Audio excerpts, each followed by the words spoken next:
Bonsoir chers auditeurs et chères auditrices de notre web radio R212. Aujourd'hui, nous avons le plaisir de vous présenter une réflexion d'Aziz Bousseta, chroniqueur invité, qui partage son avis dans cet article intitulé Le bras de fer avec les étudiants en médecine n'est pas la bonne thérapie. Voici ce texte en podcast, pour vous.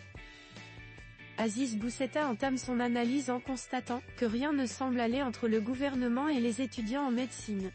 Il note également que rien ne va plus semble-t-il entre gouvernement et étudiants en médecine. Rien n'ira plus entre le gouvernement et les étudiants tout court. Cette semaine, l'Union nationale des étudiants du Maroc a décidé une journée sans cours. Cette crise entre dans son 10e mois et les choses ne s'acheminent pas vers une solution. Le problème est que dans un pays où le système de santé est fragile, par manque de médecins, la crise des étudiants en médecine dépasse le seuil de la crise sociale, pour devenir existentielle. Le chroniqueur met l'accent sur le fait que, au commencement, comme toujours, il y a la réforme. Le ministère de l'Enseignement supérieur avait pris une série de mesures pour changer le cursus des études médicales. Conditions financières, environnement de travail, durée d'études, tout y était passé, et comme toujours, ce que fait quelqu'un enfermé dans un bureau, quelle que soit sa compétence, ne sied pas forcément à une masse de personnes sur le terrain. Or, la masse de personnes, ce sont les étudiants en médecine, une classe particulière. Notre journaliste explique pourquoi ces étudiants constituent un groupe singulier de la manière suivante. Pourquoi particulière ?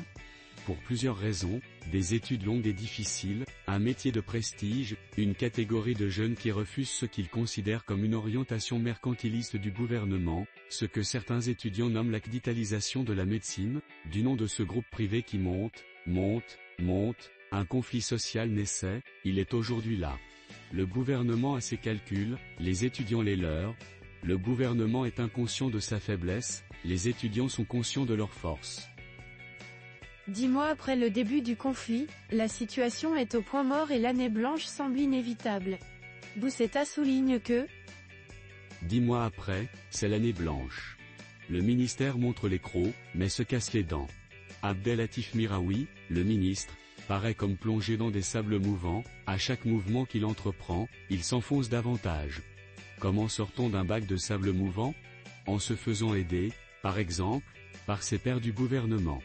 Qui ? Le ministre de la Santé, ou même mieux, le chef du gouvernement. Le chroniqueur rappelle que le ministre de la Santé, Khalid Aïd Taleb, s'était impliqué au début de la crise mais depuis, il s'occupe de ces CHU les plus grands d'Afrique. Il leur faudra beaucoup de médecins mais bon, il s'occupe aussi de son grand chantier de protection sociale et de couverture médicale. Là aussi, il faudra des médecins mais bon, il y a aussi, peut-être, le chef du gouvernement Aziza Kanouche qui a brillé par son absence, avec quelques petites apparitions de ci de là. Aziz Bousseta insiste sur une erreur grave. Et pourtant, c'est bien le gouvernement qui a demandé aux forces de l'ordre d'intervenir en fin de semaine dernière contre une manifestation de nos jeunes médecins en formation. Grosse erreur. Quand on demande à la police d'intervenir, la police utilise ses protocoles d'intervention, sommation, puis charge, avec toujours les risques de dérapage ou de gestes déplacés. En face, des étudiants épuisés par leur charge de travail et tétanisés par leur manque de perspective, donc en colère. Ce qui devait arriver arriva, la police fait son travail, le geste déplacé est commis, filmé, partagé, les esprits s'enflamment, la manif s'embrase, des arrestations. Des médecins internes résidant en habit de bloc entrant au commissariat, s'indigne un jeune médecin de la place, outré par l'image, profondément blessé. À juste titre. L'auteur invite à réfléchir à la profonde blessure causée par cette intervention policière, ainsi. Et maintenant ? Eh bien maintenant, tout peut arriver. Et surtout, il faut le dire, ce manque de confiance des étudiants en leur gouvernement, en leur État. Les choses en sont là. Le secteur médical est en crise, et il s'ajoute à tous les autres secteurs en crise de nerfs. Bousseta se demande ensuite si le chef du gouvernement est réellement à la hauteur pour résoudre cette crise en ces termes. Avons-nous un chef de gouvernement pour mener la barque ou un chef de gouvernement qui veut mener tout le monde en bateau ? C'est la question. Monsieur Miraoui, un scientifique pacifique et serein, est dépassé. Le déclassement est craint par les étudiants. À juste titre encore. Réduire le cursus de formation d'1 an aboutira au double résultat de bloquer toute équivalence, pour exercer dans d'autres pays et de disposer d'une main-d'œuvre médicale à bon marché.